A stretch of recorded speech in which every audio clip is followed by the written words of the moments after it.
Diet, exercise, and of course, good nutrition are crucial to maintaining overall and optimal health.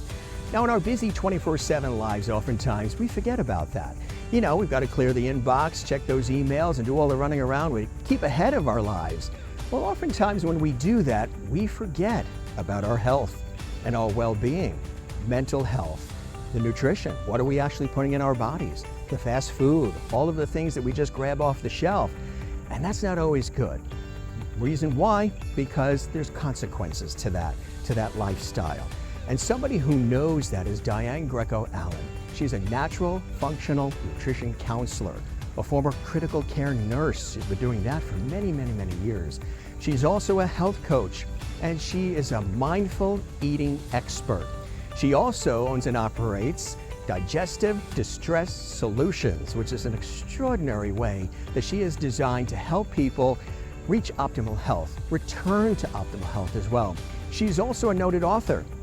She penned a fabulous book all about the pancreas. It might be your pancreas that's causing some of these issues as well. She's a specialist in that area. So we've come here to spotlight her to help you get back to optimal health.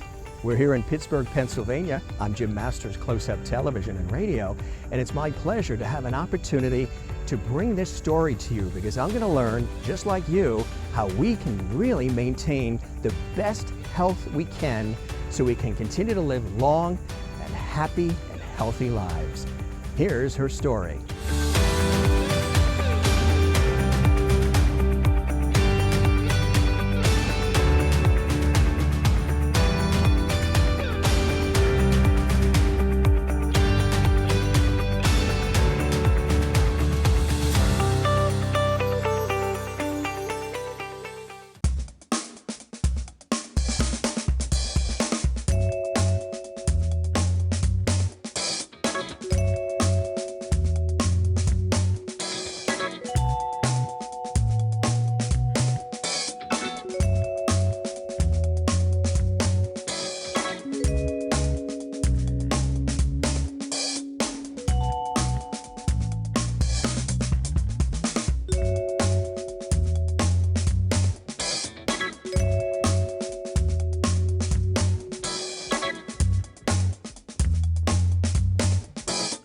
You know, we had such a wonderful opportunity to chat with our very special guest on Close-Up Television, Diane Allen, when she was a guest on Close-Up Radio, our radio series.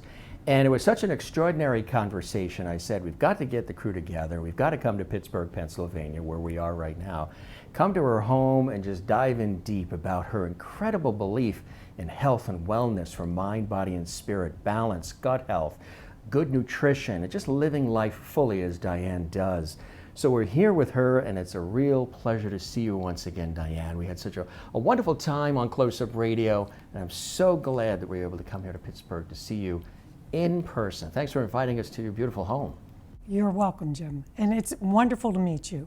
And you have a wonderful show, and I was so happy to be on it.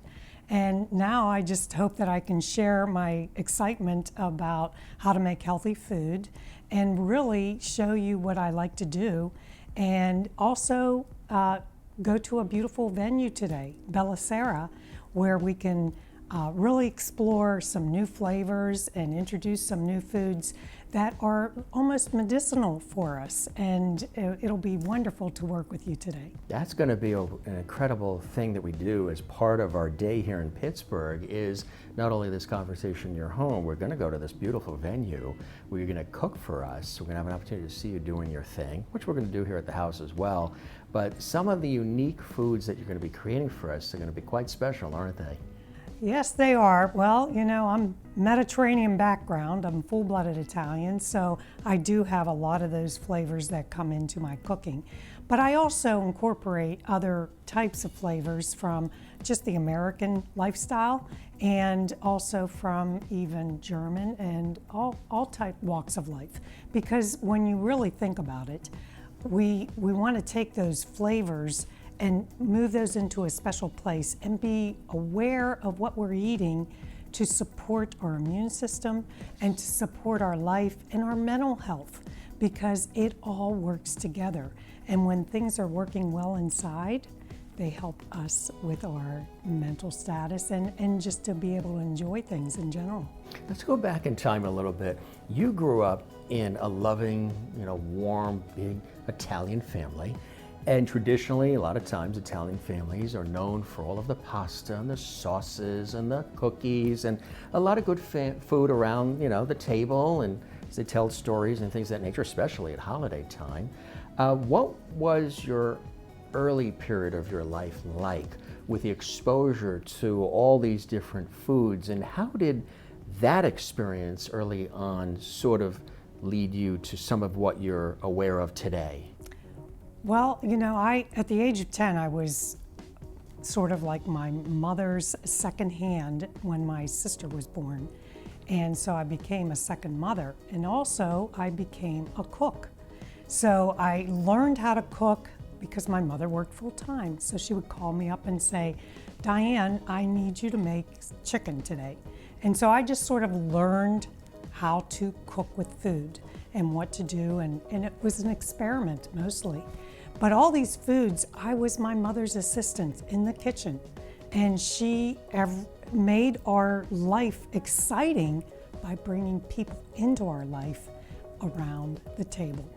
So when you think about mindful eating, it's about the experience of eating healthier foods that are good for you, but also about relaxing and enjoying that time around the table, which I think we've lost in this society with all the fast food and all the running, and everybody's all ramped up. And yes. So I think that, bringing us back to the table, bringing us back to a time really when you think about how they used foods originally, and some of those types of cuisines that were just originals, and then not going towards all that processed food that's causing a lot of anxiety in our bodies. Right. And now we're seeing a surge of food allergies in children. Yes. And all these children are having such issues that it's sort of confusing why it's happening. So, I come to help people to understand how these foods can cause food allergies and like sensitivities and different types of issues in your digestive system, and then try to figure out, how to get things to calm down. In our own life's journey, we all have pivotal moments that sometimes shift us in our way of thinking and the application of the things we learn in life. For you, what was the pivotal time or moment when you said, I've always been surrounded by food and it tastes good and it's always been available within the family, but I now need to make a significant change for my own health and well-being going forward? What was that pivotal time? What was that experience for you where you had to make that change in your life? Well, there were a lot of things going on in my life. So it was not just the food, it was like a lot of other things that revolve around the food. And so when you're under a lot of stress, and it was when both of my parents came down with cancer, and they were both diagnosed within 6 months of each other. When my youngest was 4, we were celebrating his party, or his birthday party, and my mom passed out in the driveway. And I became very unsure of what exactly was going on with her. Yeah. And so I, as a nurse, my former, life as a nurse, and I was married to a physician for 28 years, you just start questioning. She had been to the doctor, she'd been doing all this stuff, and they're saying everything's okay. And then I also started experiencing some issues because I became her caregiver coordinator. So I was raising 4 children that were all under, within close age, because I had 4 kids in 5 years. And so all these things started adding up. And within probably, I would say, I took care of my mother for 18 years, but within 10 years of that time, my body was showing all the signs of burnout that I totally just didn't understand. What were you experiencing? So I would have days where I could do some functional things. And then there were days where I was in bed for like, maybe I had migraines, intestinal problems, I was passing out sometimes, I was having cramps, body aches. I was on up to 14 prescription medications. Yeah. And so then eventually I had gone to, I went to doctors in 3 different states trying to figure out what's going on with my body, you know, why is this occurring? And the lab work wasn't really showing anything. So I was like, how could it be? Okay, they gave me some idea that my thyroid was a little bit off and things weren't working well inside my gut. And one doctor said you might have breast cancer, and one doctor said I might have liver disease, and one doctor, you know, so there wasn't any really confirmation. We're all confused. Yes. Yeah, you're like, what do I have? What's happening? What is going on? And at the age of 50, after I've gone to like several specialists and trying to figure everything out, I just decided, Diane, it's time that you figure out why this is happening. What's happening here? And also there was a physician who was practicing nephrology, which is all about the kidneys, because I had trusted her and I went to her. She said, Diane, have you ever heard of functional medicine? And I said, no. And she said, I want you to keep an open mind and I want you to go visit someone in Pittsburgh. And she directed me towards a functional medicine doctor. And then with my knowledge from nursing and other things in my life with my parents, with their cancers, experiences, and my children having allergies, my daughter went into anaphylaxis, you know, scary things happening. My one son almost had his eye poked out from something that you learn Yes. from different experiences. My sons who were in football had horrific cramping, and then I tried to treat them, and then it caused more problems. You know, you learn as parents from these experiences. But for myself, I knew nothing about self-care because my mother didn't know what self-care was. Right. She knew how to give herself and to give love through food. And literally, she would die to do that.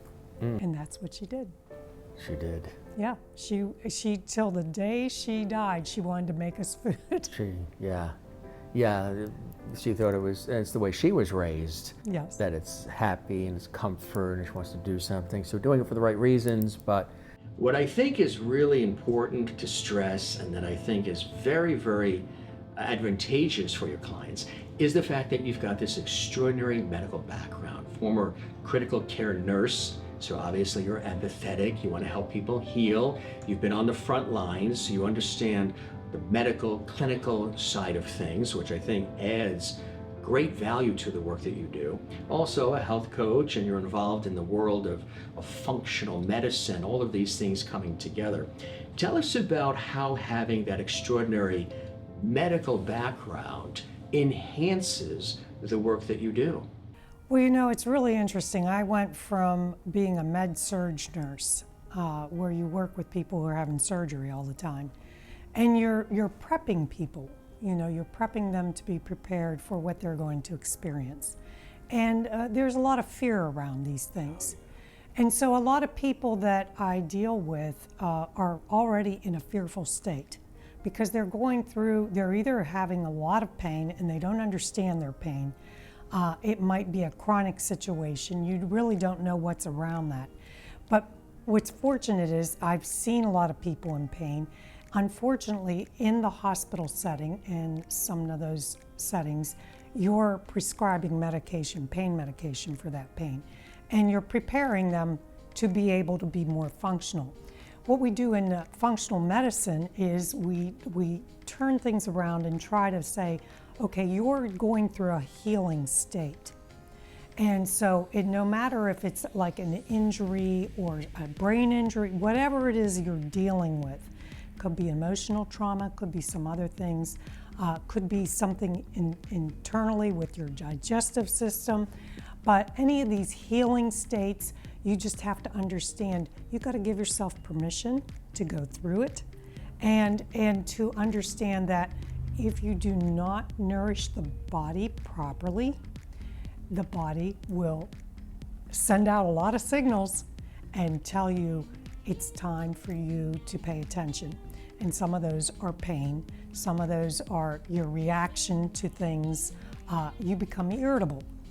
And one of the things, the topics that I have in my book is the 5 points of awareness and the 5 W's. And those 5 points of awareness are really something we need to take more awareness around, or put more awareness around, because it's not just about the eating, but the eating is very important. And I don't know if you want me to share this with you. Love it, yeah. Yeah, so when you think about your meditation and breathing, that's your thumb. I always use that as the thumb.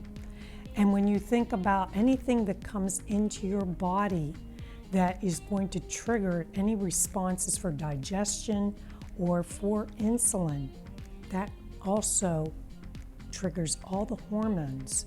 Because once you trigger one hormone, you're triggering every other hormone in your body.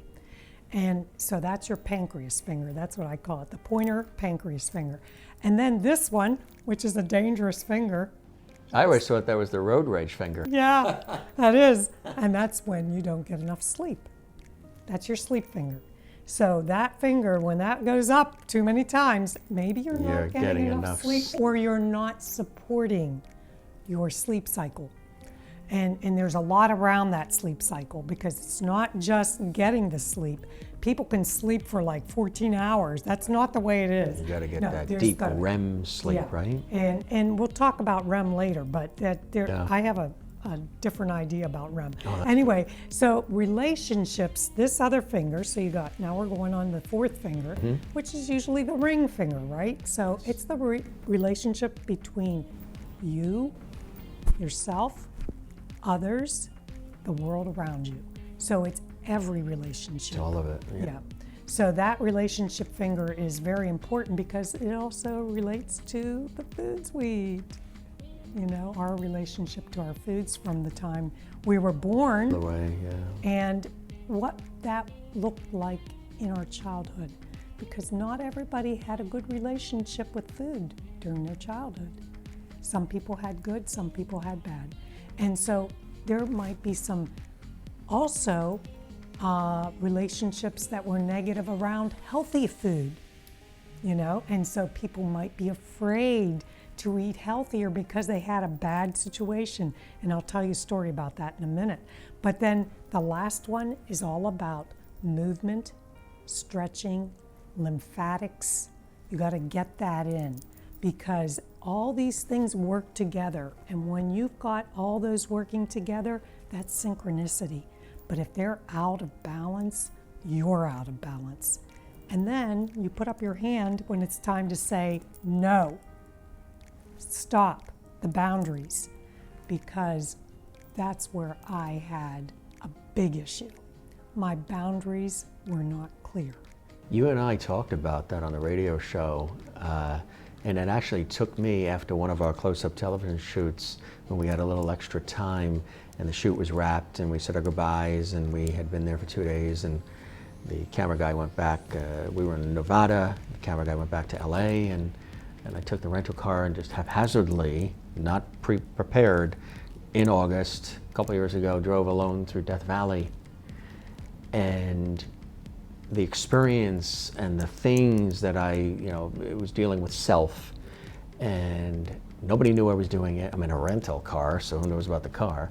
And it's August, and it's in Nevada, and it's Death Valley. And I just went in, something pushed me in. And coming out of that, there were a lot of different things that I think you and I talked about that came out of it that were life-changing. One of them was creating boundaries, because I was always somebody who didn't have any. Sure, I got it. Don't worry. You're worried?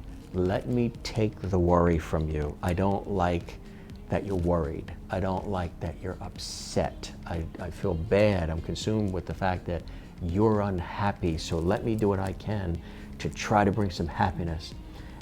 Pausing yourself while you're taking care of the rest of the world's needs. So I had to create, and realized, whether people enjoy that or not, because not everybody likes when you create boundaries, create some boundaries healthy boundaries, where you can't always say yes, you can't always agree with everything, you can't always hold your tongue constantly. You have to find ways to express, and so that is a very liberating thing that you just said, that you discovered there were no boundaries really. And I mean, being a nurse, you're empathetic, you're kind, you want to help people heal, you care about them, you want to make sure that they got what they need. That's something within you that is baked in early, which is a beautiful thing, but can lead to having no boundaries. So that's a great one, and a lot of people probably watching are saying the same thing. I'm always helping and doing and saying and pleasing. How did you create the boundaries and stick to them? I work with that every day. And it is a practice. Great answer, yeah. Because you have to practice it. Yes. And one of the things that is still in my heart is that my mother was there for all of her people. Yeah. And so I saw it, learned it, yeah. Yeah, so I've learned that. And so she was a woman of many people, Christian mothers, and she was a Franciscan, really secular Franciscan, so she was really spiritual into that community. And so she brought a lot of beautiful people into our lives. Now, I don't want to block everybody out. I just decide when I can engage with these people and when it's healthy for me to do that. So it took a long time for me to do that, but there were a lot of boundaries that were crossed in my family. And my family had a hard time with me setting boundaries. So boundaries can be set in different ways. And sometimes when someone offers you food, and so it's careful because I do the same thing, but I do it with healthier foods. Not everybody's ready to accept those, and I have to understand that. But at the same time, with those boundaries, I had to learn to say, no thank you. And that's something that, I can't eat at this time. Or, just in a way that you can say it carefully, right, because people are doing it in a loving way. Right. And a lot of times, my mother cooked for people when they had a death in the family. Yeah. So the food was brought in, and yeah, it was tons of cakes and it cookies. was all that stuff to sort of heal. So, right. yeah. And really, when I talk about grieving a lot of times, I talk about foods that heal through grieving, because everyone has an experience, and these grieving things sometimes linger, depending on the situation. Forever, yeah. Yeah. So, but I want to get back to that funny story. I want to tell you. Is that okay? Absolutely. Okay. So my dad loved to fish, and he would take us fishing almost every Saturday, and so we caught some fish, and then we'd go home and clean the fish and eat it. Oh, no. And I ate a fish where the bone got stuck in my throat. I would not eat fish for years. That's all it took, right? Yeah, years. It just like, I am not eating fish because that was such an uncomfortable situation. And so when these things occur, sometimes they turn you off to eat something that's healthy. So I just learned that a lot of people have had different experiences with whatever, food or relationships, or even, an environment, or toxic chemicals or things. You also told me that when we were chatting in preparation for our conversation, that there was a moment where you were actually near death. Now, if there is any moment in life when it is a wake-up call, that happened to you. Tell us about that experience. It was a process, but I remember lying in bed one night thinking, if I do not make it till tomorrow, tonight is the last. But I made it, and I said, I am here for a purpose, and I am going to do everything to figure out how to get better. And so I took everything I could to find the path that was the best path, and to search out people that could help me be on that path, and just grasp onto everything. And it was a process. It took me about a year to get things recalibrated, a year and a half to get my weight into balance, and to feel like things were working functionally well. One of the things that you stress in the work that you do is gut health. And what I think is really important is that's something that is really topical. So many people are understanding it, appreciating, and they're talking about gut health now. Brain health, heart health, brain health and heart health are essential. But then gut health is important because it's almost like our second brain, right? Tell us about that. When you think about the digestive system and what its role is, it's to feed the body and all the cells in the body. And it feeds every system. And if your digestive system is not in good shape, then it's going to affect every other system in the body, as well as the brain. So you might have heard the term leaky gut. Yes. And when these leaks occur within the intestinal wall, then there are proteins that get into the bloodstream that shouldn't be there. And those proteins set off alarms all through the body. The histamine levels start flying off the rails. All kinds of things might happen. You might see behavioral changes because of it too. So, and also along with leaky gut comes some issues with insulin levels and other issues with the pancreas and how it performs. But when you talk about leaky gut, it can mean that other systems are leaking in your body.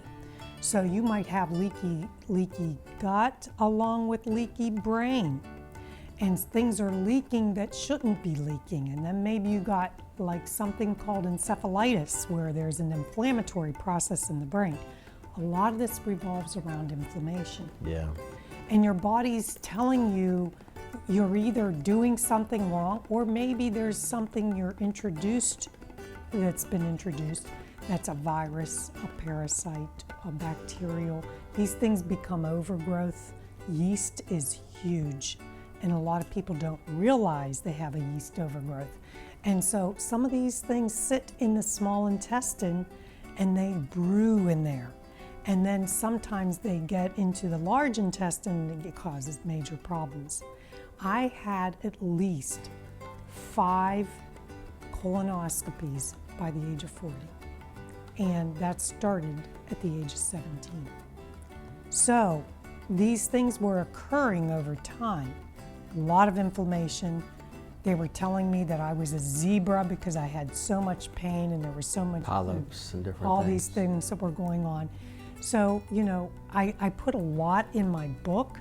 I shared some information, but you know, these things occur when we don't realize how that inflammation occurs.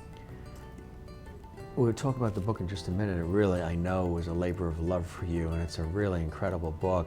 I want the audience to really understand and appreciate your work as a certified natural nutrition functional counselor.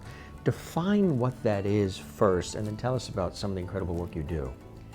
So a functional nutrition counselor is someone who also might be associated to the functional medicine coaching type of system. There's a lot of different branches, I would say. When you talk about functional nutrition counseling, you're literally looking at food as medicine. And you're introducing it in times that are more scheduled and trying to make it work for you, because your microbiome inside is different than mine. You came from a different mother. You could be from another mother. Brother from another mother, right? But you know, are what we have inside of us. Yes. And so what we started from. And then what I try to do is just bring as much information into the picture to understand your scenario, because everybody is from so many different runs of life, and you travel a lot, so you know you're someone who travels, and you look at all these different types of factors and variables that surround your nutrition, and how to understand what the best forms of nutrition for you might be. Now, there are diet plans that are available. I try to work with people to adjust to what they can tolerate at the time, at their moment. because everybody's in a different place. And some people have tried multiple diets and different ways to do things. But when things aren't functioning well, you might be jerking things around a little too quickly. Let's talk about how you do the work. Do you do an initial assessment? Okay, what are some of the things you're eating? How much sleep are you getting? What is your current lifestyle, stress level? What are some of the things that you look at first? I really like to, there is a comprehensive intake form. I'm going to say it's 20 pages long. And sometimes that's a little overwhelming for people. What I do initially is I talk to people to see where they are and see what they'd like to do with me. Because not everybody's ready to just jump right in. Right in, right. Yeah, so you want to see where they are. And they might not take you on right away. Sometimes they might come back and then say, okay, Diane, let's try this again. But I like to find out if you're ready to grab that wheel and start driving, because you're going to be driving your own bus. And I'm going to help navigate where you need to go. So what I do is use the comprehensive form. I gather information from you with the first session. And sometimes that happens over several sessions, but then we take on some small little goals to attach to each session so that you can accomplish these goals. I love the name of your company, Digestive Distress Solutions. It's a perfect name. How'd you come up with the name? I had some help because I wanted to do Pancreatitis 101. And then a lot of the people that worked with me said, Diane, there's a lot of symptoms in here that might be for a broader audience. And so I said, I think, sometimes you have to listen to other people to help, yourself. Exactly, right. And so my little team of people said, they're going to help me with my name of my book, and they're going to help me with, understanding the digestive system and how it works and how to make things easier for us. Yeah. You also do coaching cooking sessions, which sound exciting. Tell us about those. Well, you're going to be experiencing that today. That's going to be, yeah. Yeah, so what I do is I help people understand how to cook, gather their food, be with them on Zoom or some form of cooking, interactive way. I have gone to people's houses to do that, but what I like to do is just bring out awareness about what these qualities of foods are and what the benefits are for them. So that interactive thing will be something that I hope that you will enjoy later on this afternoon. Looking forward to that. What are some of those foods that are generally good for us and some that are really not so good for us? Well, unfortunately, a lot of the packaged processed foods are just the ones that they've reduced the nutrition value by just processing everything. And then you get a lot of syrups in there. They've used all the grains into syrups and reduced those even into the things that we think look like they're healthy. So some of those bars that you eat, and I went through all that. I experimented with all those bars and with all those powders and all those different things. And what I found was eating healthier foods from your market that's fresh produce and going towards fresh meats and fish and poultry, any of those things. Now, I know a lot of people are having allergies with a lot of these things, so you have to figure out what to pull, how to manage that. But when you think about when we grew up, we were putting eggs in our cake mixes. Everything was mixed together. We were eating a lot of different casseroles. Everything was mixed together. And then we all ate it all together.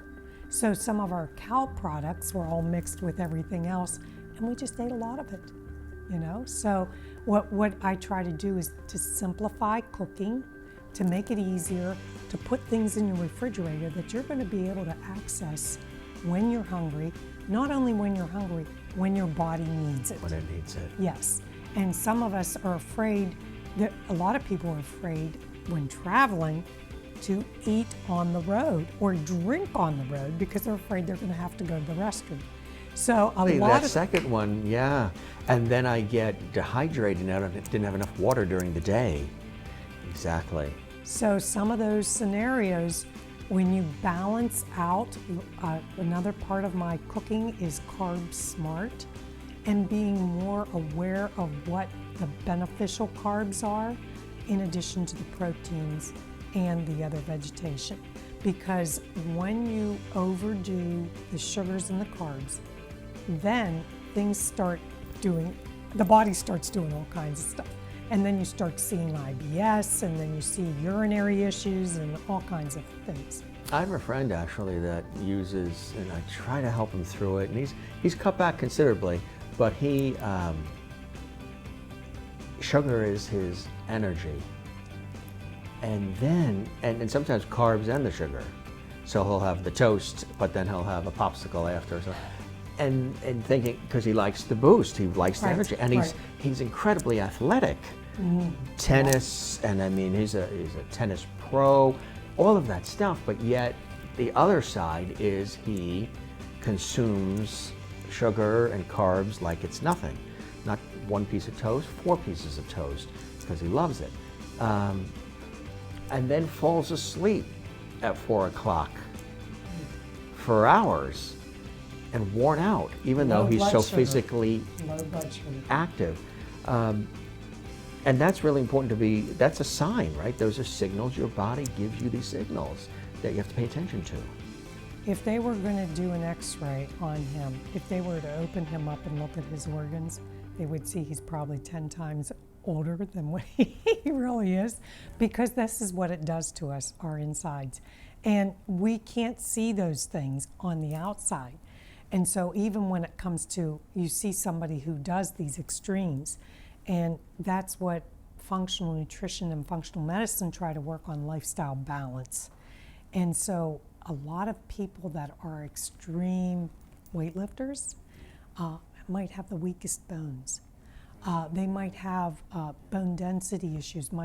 Unfortunately, my daughter had an issue with, she was lifting 400 pounds. Wow.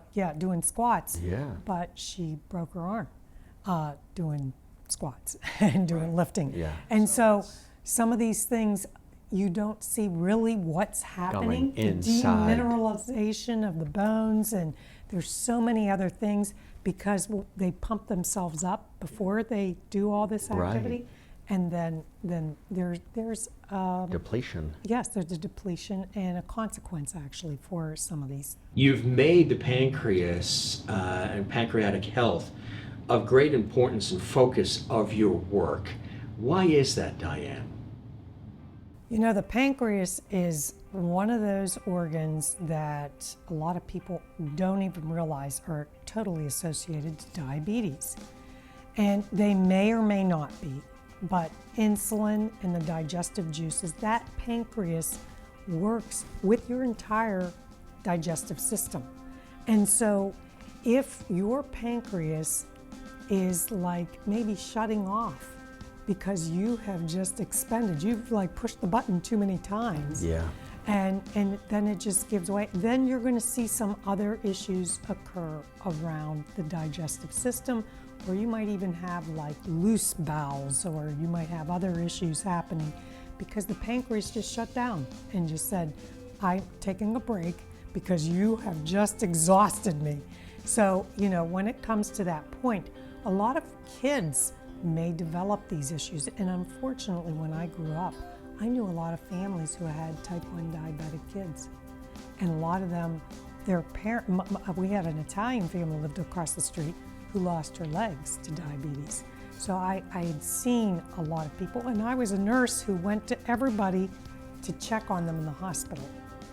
I always went to everybody's family member. And Sure. Yeah. What are some signs, practical things that we can do right now to be aware of, you know, a situation where the pancreas is not healthy? When you start having changes in bowel movements, things aren't looking normal, and undigested food, there's something going on. Because the stomach and the pancreas work together to get these things going, and also the salivary glands. And all these things in conjunction together need to be performing together. If you're having some major issues with moving your bowels on a regular basis, or even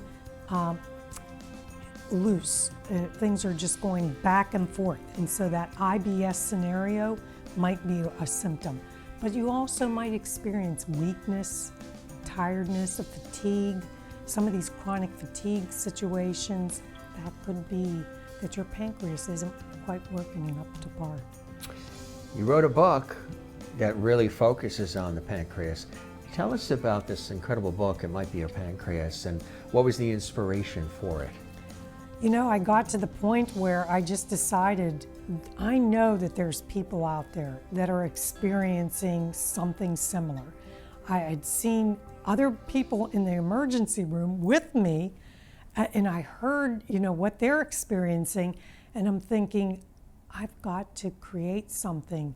And there's more to what's going to come from this book, because I hope to build on that with other books, but also with my cooking to help people get through the initial phases of pancreatitis. Because if you get to the point of pancreatitis, which is acute phase, it is a very critical phase in your life where you just have to say, I either am going to take care of my body, or this can develop into cancer. Pancreatic cancer, which Yes. we always hear is... Yes, and that going to that next level, which I believe I backed myself up by taking those steps to... You were headed in that direction?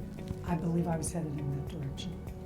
And I talked to many people who said, you know, you're going, this sounds like this, Yeah. this sounds like this, you know, and I heard and took that in and said, okay, I don't want to go in that direction. That's not where I want to...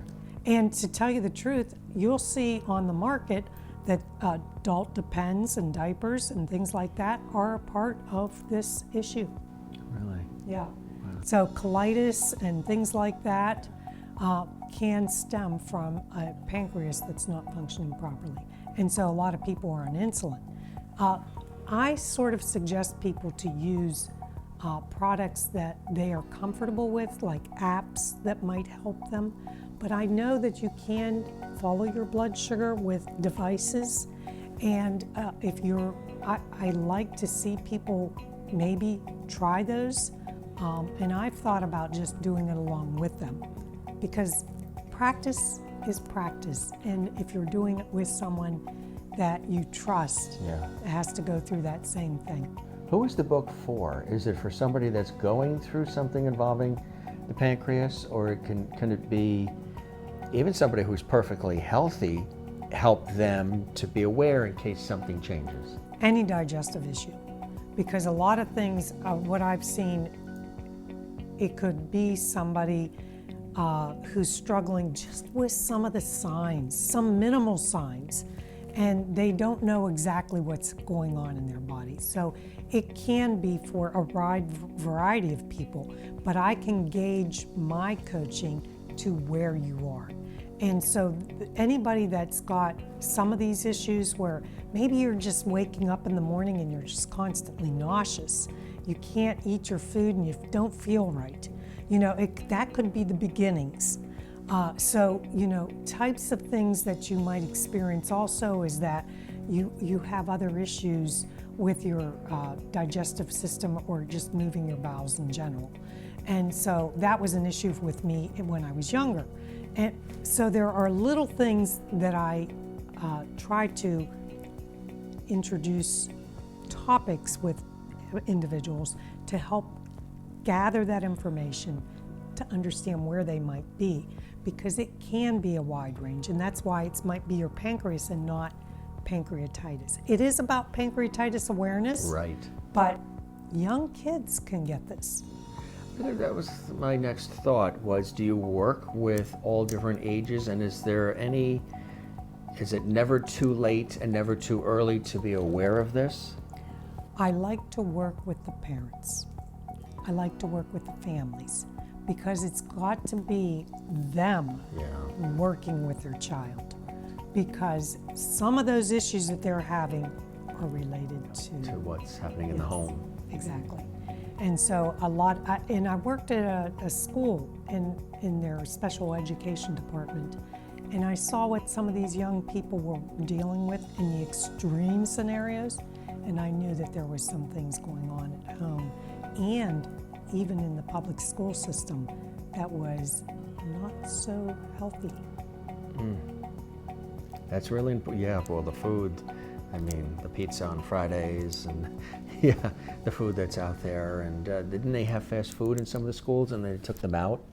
They're starting to change things. Yeah. But I saw some things that were happening in some of these special education areas where they were actually giving food as a treat for their behavior, when the food actually is causing their behavioral issues. Speaking of that, some of the diets that you recommend, and do you even use the word diet? I know some people don't like that word. There's paleo, Mediterranean, vegan. We call food plans. I like that better. Okay, so food plans might focus on your mitochondria. So we're going to look at cellular health. You might be somebody who needs cellular health because maybe we got to get your cells working to make everything function properly. There are some other ones that are the cardiometabolic food plan. And that works to help both the heart and the endocrine system work together in synchronicity. So there are several food plans that I look at, and sometimes I can help people to work with a certain set of foods. But the core food plan brings you back to all the basics. But when I see somebody struggling with some really detrimental health issues, I sort of gauge them in a direction that will help them to nourish those cells to work, because they might be going through something called a healing crisis. And we've seen that with COVID, where people go through these healing crises and they don't do so well because they weren't nourished well. Let's talk a little bit more and take a deep dive into the book.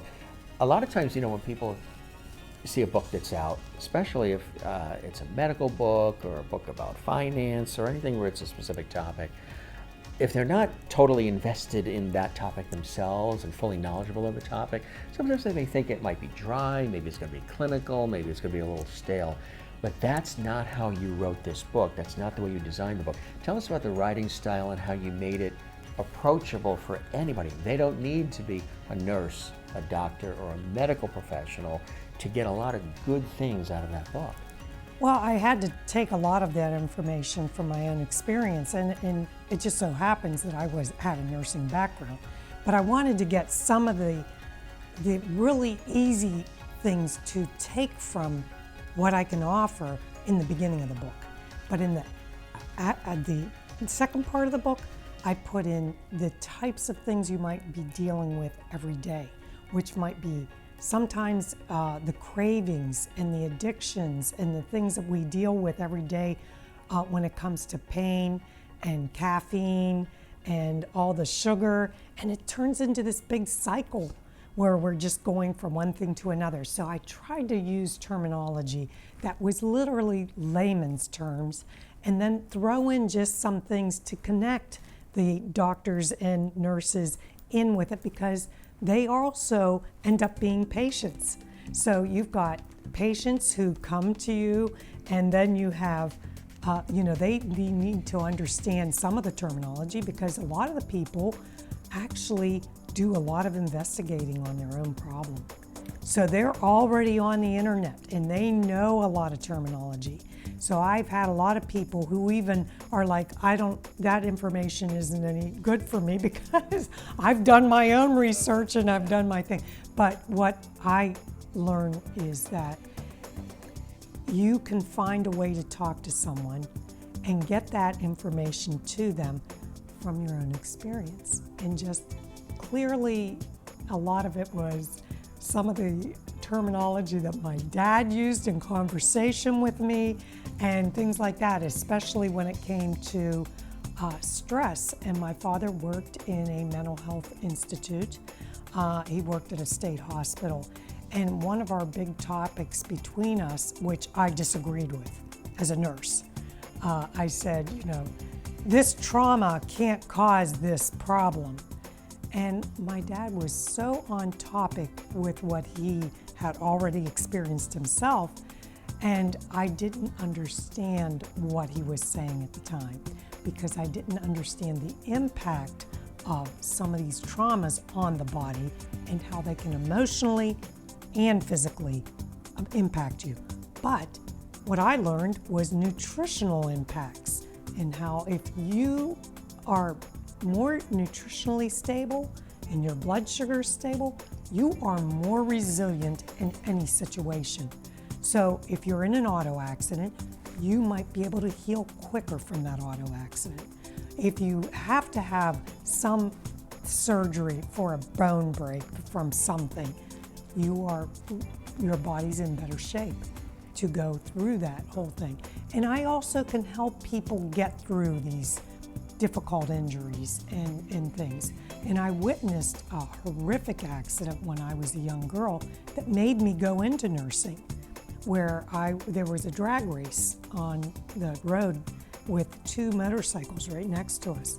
And that one motorcycle hit the curb and flew off and became a paraplegic. You saw that. Immediately made me want to go help that individual, but I didn't know how. So that was like what triggered me to go be a nurse. And these things in life trigger us to do things, and it was a good way to go for me, but I needed to learn more.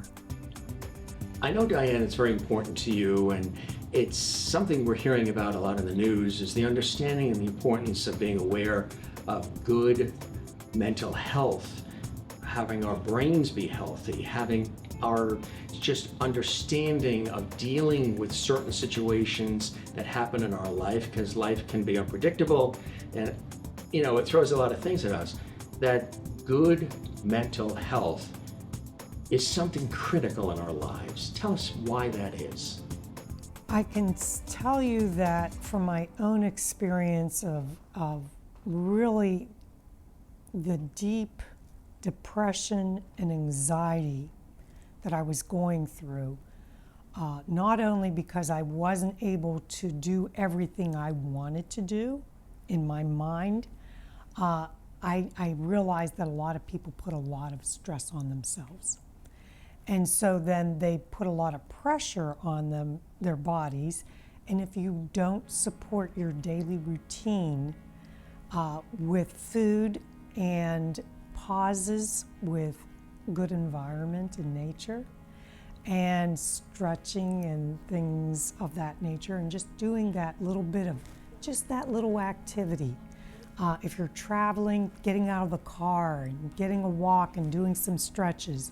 If you have a busy day and you're on the computer all day, making sure that you time yourself so that you take time away from that, because you're straining your eyes and your nerves. And that nervous system gets worn down, and that is linked to your brain. And when you wear your nervous system down, that's what they call nervous breakdown. And that was one of the things my mother said to me, Diane, I think you're having a nervous breakdown. And I said, what is a nervous breakdown? I had to really what do you mean I'm having a nervous breakdown? What is that? Yeah. Okay, so my body was giving out because of everything I was doing for everybody else. And I didn't understand how valuable foods were. The vitamin Bs, the omega-3s, I was not introducing those at the proper time in my body for it to be absorbed, and to build my brain, cellular function, all those neurotransmitters the way they should. I just didn't know that was all supposed to be happening in synchronicity, and I was just pounding the heck out of myself. So you learn from your own experience, unfortunately, but I want to be able to help people to let them know that maybe they're headed that way.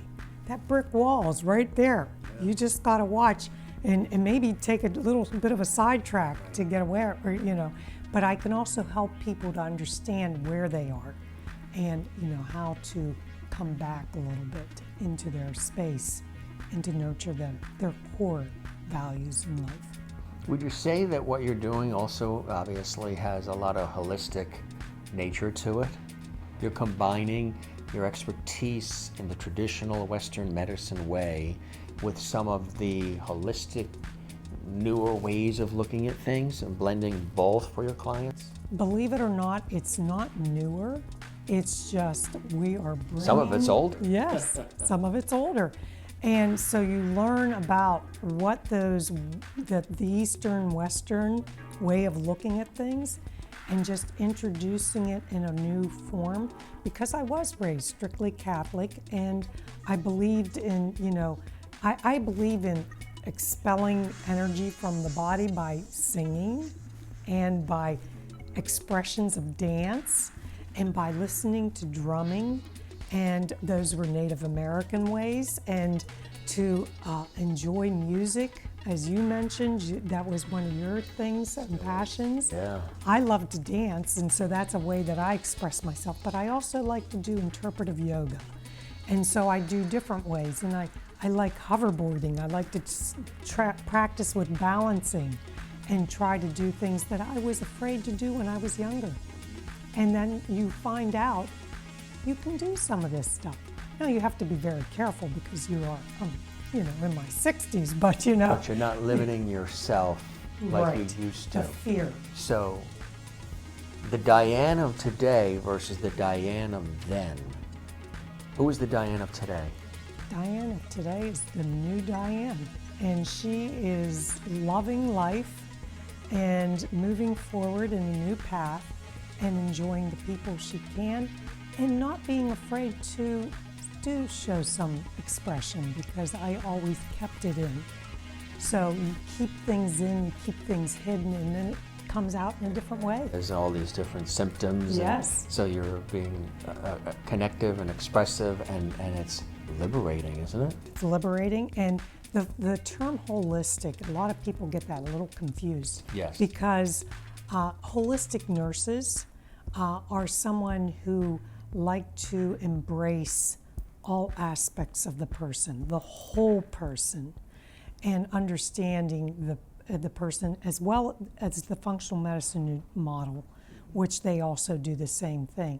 So we're taking the whole person. We're not turning anybody into, like, you know, I don't know what you think about like when a you're guru thinking about or it. some Yes. sort of You would just want to take things in and be able to understand how to express yourself, Right. and learn what breathing means as a That's form. important. You know, all these things that we talk about when elimination and detoxification, natural ways to detox and natural performances of the body. Sometimes we stop and prevent it, but and then sometimes we are too aggressive. And those are extremes when you get too aggressive. I know there's a specific chapter in the book that you wanted to share with our viewers, chapter 23. Tell us about that. So chapter 23 talks about that whole spiral of addiction, when it starts with that sugar, cravings. And for women, it's the sugar and the salt, especially when they're going through their menstrual cycles. But that sugar addiction in my life literally was taking over my life.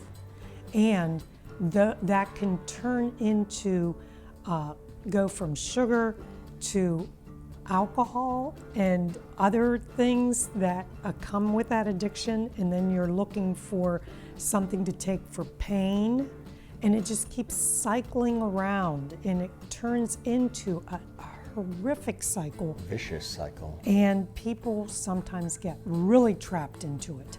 And that sugar cycle, I know, you know, you've got Monsters.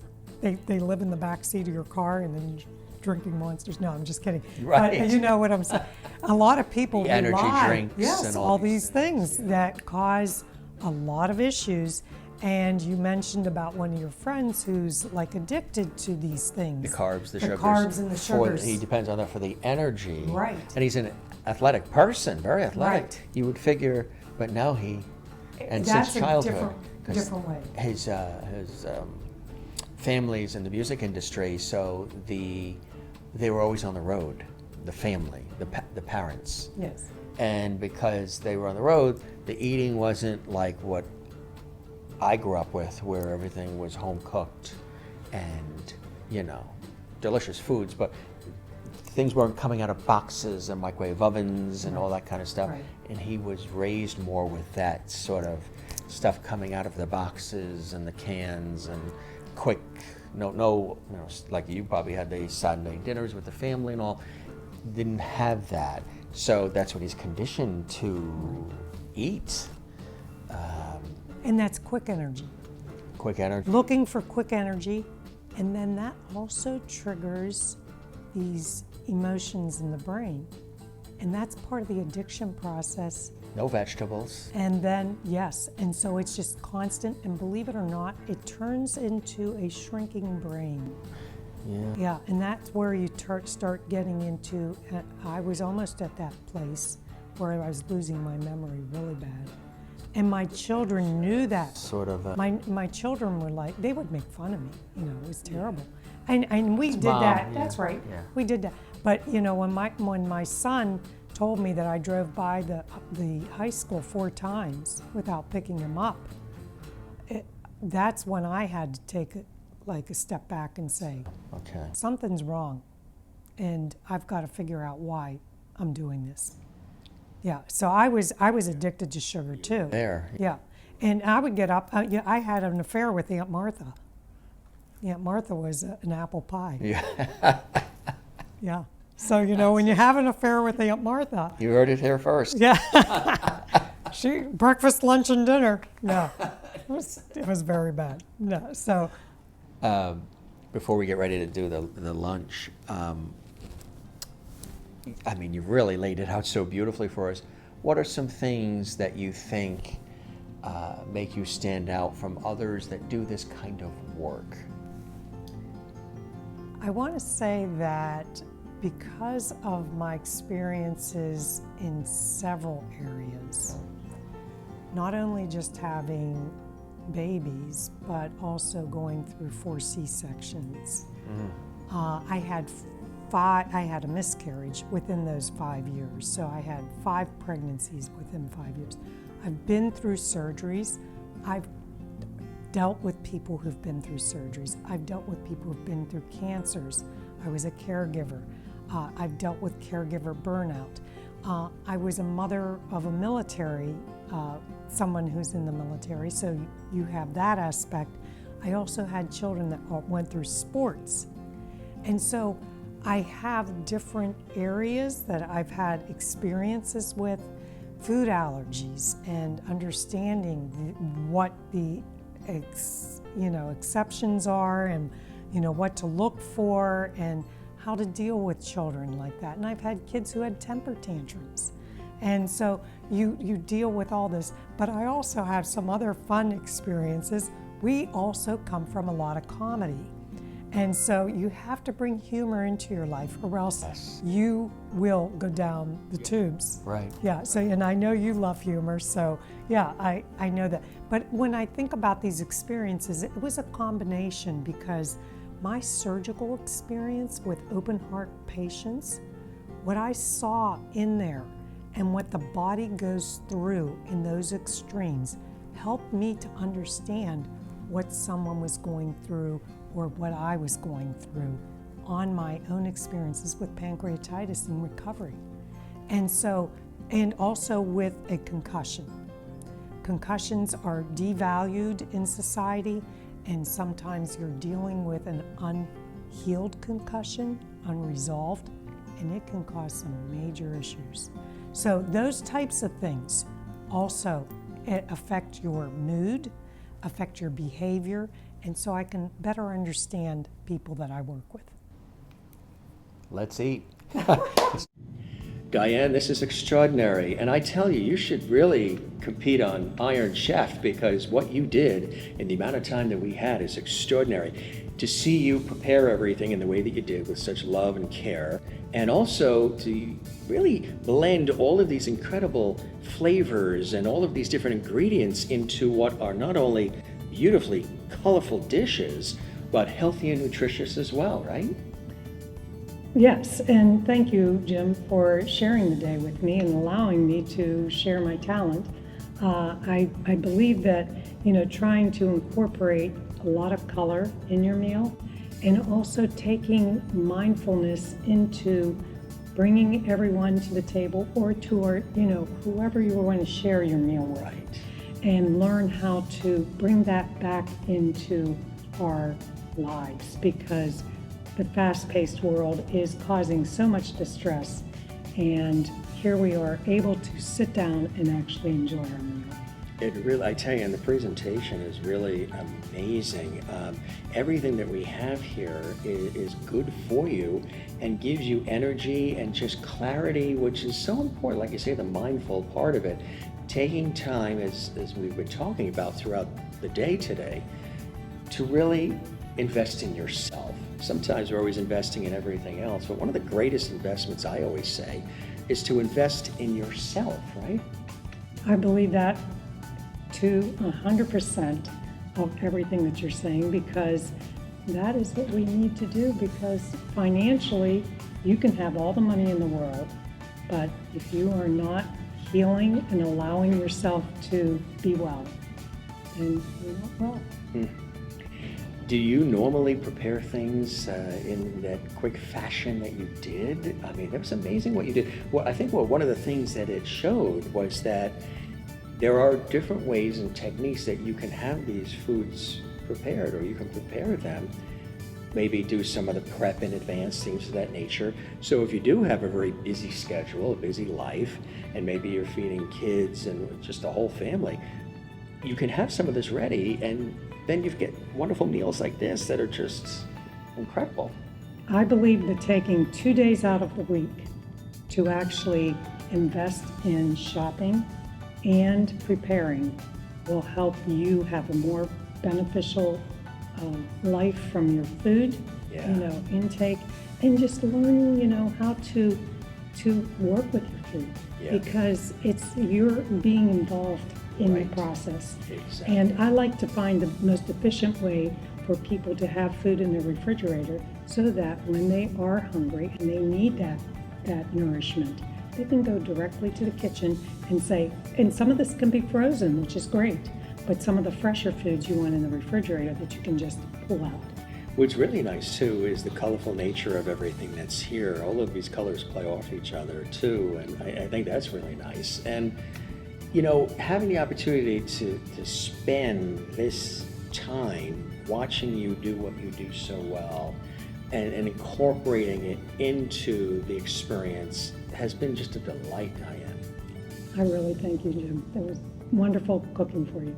Absolutely. You even have some desserts over there too? What did you Yes, make? so I made a chocolate avocado mousse, and this is made with, it's dairy-free.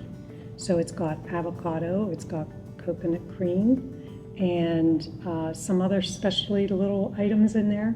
But it's one of the favorites. So you put some cocoa, and there's a little coffee in there, actually. Oh, that sounds great. So it's got a little bite to it, because I added some Chinese five spice to it. And then you can add cherries and some walnuts and unsweetened coconut and cocoa nibs. So it's just a fun little dessert to have. What would you say to somebody that's watching that has been enjoying what we've been talking about throughout the day on this television video interview, and they're still on the fence? They're like, oh, I just don't have time. I'm just so busy, and all of this must take, forever to prepare it and shop and get all these ingredients and all. What would you say to somebody who has, as we've talked about throughout this interview, this conversation, this extraordinary medical background, but also the understanding of the human condition, of people, of their needs, of their hopes, dreams, desires, which all of this plays into as well? What would you say to that person watching right now who's on the edge, who's on the fence, and could really use that little nudge to invest in themselves? I feel that if your purpose in life and you want to really engage with your food in your community and other people, first you have to start with yourself. And you really have to think about what the benefits might be, because it might be financial, that you are investing your money into this instead of a hospitalization. So you're just shifting your mindset and putting things inside your body that are healthier for mind, body, spirit. That's incredible. You know, do you have a favorite dish in front of us here, or do you like it all? Okay, I love the brajol because I love brajol, but I also love the beef rouladen. And everything here is something that I love, so that's why I prepared it. But With love, too. Yes, and this dish that is the stew, the Italian stew, which any culture could make that fresh vegetable stew, is so unique, and that brings back such childhood memories that were so wonderful. So, yeah, all this. Well, before we say the thank you and goodbye, let's dig in and have some of this. I've been dying to try the soup, which I got a chance, it was so great being in the kitchen with you, Diane, and sort of assisting and slicing and dicing and rolling, and it was really, really cool.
You love what you do, don't you? It's in your DNA. I love it.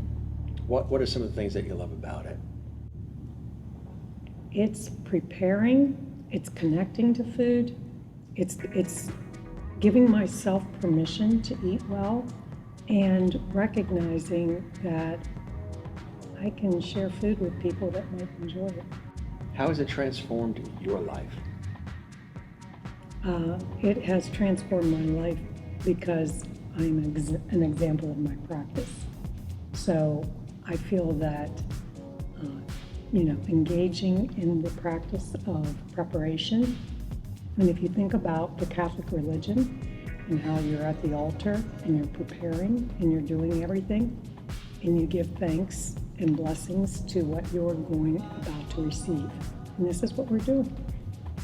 Absolutely incredible. Diane, this has been extraordinary. really extraordinary experience from, spending time with you at your home, which we really appreciate your allowing us to do. And also coming into your world, you opened up your world to us, and you were very, as I mentioned earlier, authentic and real about your own experiences, which I think people, connect with on a deep level. It also spurs them to acknowledge their relatability and then make those, very important decisions in their life to be proactive about their health and mindful of what they're eating and what they're doing and reducing stress and all those other things that are tied in with it. And then to have the lunch and then be in the kitchen with you here at this beautiful facility, Bella Sarah, and then dine with you. This has been a full circle situation and a complete joy to spend this time and also learn. I'm going to be going back to the East Coast with a lot of additional knowledge about even things I can put into practice immediately. I'm happy to hear that, and I'm so pleased that you were able to come, and it was wonderful meeting you. A real pleasure. I wish you continued blessing and joy in your life, and thanks for feeding us and also giving us a lot of tools that we can use to, again, reach optimal health and maintain it. You're quite amazing, Diane. Thank you so much, Jim. What an extraordinary experience to come here to Pittsburgh, Pennsylvania, and not only dig into this extraordinary food, but also have an opportunity to learn from Diane Allen many practical ways that we can implement into our lives right now to lead healthier lives, to be more mindful of the way that we eat, to reduce stress, to exercise, to take time for ourselves. As I said earlier in the introduction, oftentimes we lead these busy 24/7 lives and we don't take the time to invest in ourselves. Diane, with the experience she has in the medical field, combined with what she's doing now, is somebody who truly is passionate, she's knowledgeable, and she cares. She cares about her clients. She's like a friend, which I think is a beautiful thing. This truly has been an extraordinary experience to come here to Pittsburgh and experience not only the food, but to learn more about Diane and why she does what she does. There's a lot of success stories, lots of wonderful testimonials, but the best is have an opportunity to learn for yourself, and you can do that. You can go to her website, connect with her. She's very affable and very responsive. And again, she truly cares. So for all of us at Close Up Television and Radio, we toast you. I'm Jim Masters in Pittsburgh, Pennsylvania. I'm going to keep eating because it's that good. And thanks for joining us on this episode of Close Up Television.